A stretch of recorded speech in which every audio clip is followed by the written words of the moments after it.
Thank you, Senator. Thank you to all of you who are in attendance here today, to my colleagues in the Assembly and the Senate. This is a very important issue. This is not a Republican issue. This is not a Democratic issue. This is not a Senate issue or Assembly issue. It's a real issue that affects us back at home. And Senator O'Meara and I have been trying to work to get more support. And once you just talk to people, they're on board. I think we have 59 signatures in the Assembly so far. 17 Democrats. I mean, this is a bipartisan effort. And as the Senator said, this local roads matter.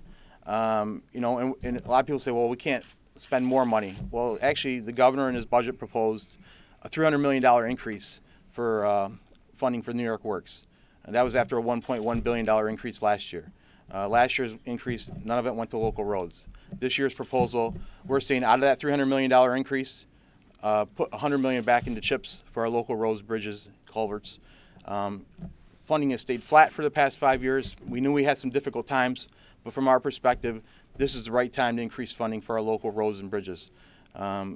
It's great to have a state infrastructure that's in place, but what good is it to have a manufacturing facility off a highway, but if they have to go through the local roads and bridges that are dilapidated or in bad shape?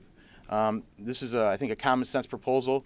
Again, we're not asking you to spend more money outside of what the governor has proposed. We're just saying to take a portion of that, a minimum of $100 million out of the $300 million increase he has proposed, to put that into CHIPS for our local roads, for our local highway guys to take care of it. They know what the needs of our local communities are best, and that's what we're going to focus on as we get into the budget negotiations.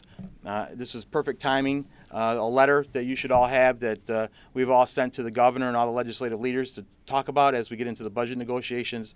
But it's so good to see so many of our local highway guys up here advocating on behalf of this very important program. I encourage you, Joe and our friends from the media, to talk to these local guys. That's what it's about. They're the ones facing the challenges. We're just trying to advocate on their behalf because it's needed. Now's the right time to do this.